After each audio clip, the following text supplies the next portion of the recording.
Hello guys! Welcome back again sa ating YouTube channel. So for today's video ay magmamarinate po tayo ng chicken.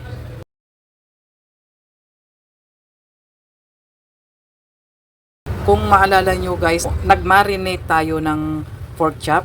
Nag-request sila ulit na tayo naman ay magluluto ng chicken recipe na parang doon sa niluto nating pork chop.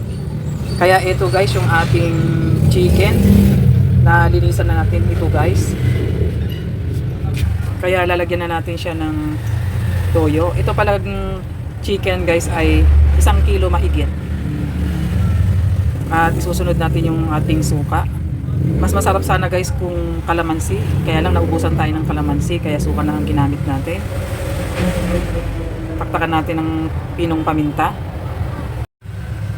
Maglalagay din tayo guys ng Knorr liquid seasoning. 1 kutsarang brown sugar. At saka maglalagay din tayo guys ng ketchup. Tansyahan na lang to guys. Ayaw lumabas yung ating ketchup. Ayan, okay na to guys. Sabay ating halu-haluin. Nagugas naman tayo guys ng kamay, kaya atin ang kakamayin para pumapit yung ating mga ingredients na inilagay.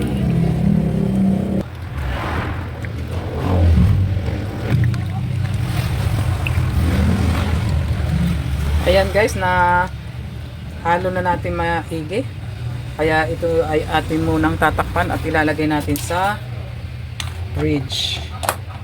The next day. Ito na guys, yung ating minarinate kagabi ng overnight. Lalagay na natin guys sa ating kawali. Lalagyan lang natin guys ng 1 boteng Sprite. At ito na yung kanyang magluluto sa ating manok. Ganyan lang guys ang ating apoy para sa ating marinated chicken. At atin na siyang tatakpan. Update guys sa ating niluluto. Ayan guys, kuluan na.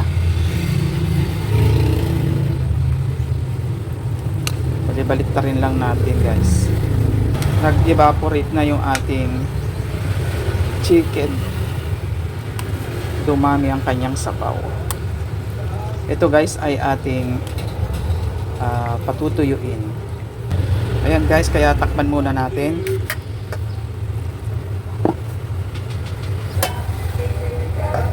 Ayan na guys, marami pa rin siyang sabaw. Balibalik ta rin natin ulit.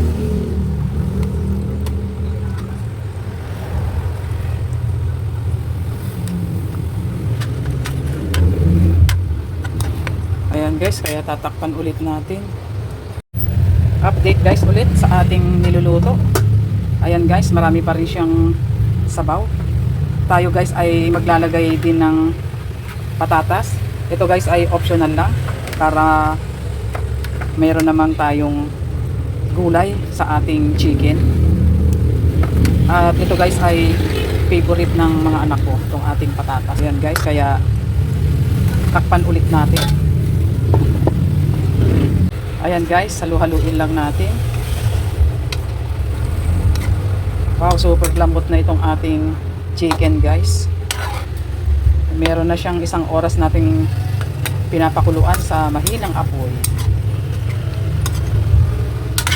Gusto ko guys yung i-reduce pa natin yung kanyang sauce para lalong sumarap yung ating chicken marinated. Ayan guys, tatakpan pa natin ulit. Wow, ayan na guys, nag-reduce na yung ating nilulutong marinated chicken. Ayan guys, halu-haluin lang natin. Ayan, nadurog na. Kaya wag na natin siyang gaanong halu-haluin para hindi madurog yung ating chicken guys. Ayan na oh. Kaya ayan na nga guys, it's done na ang ating marinated chicken with potatoes. Kaya thank you for watching and don't forget to subscribe. Bye bye.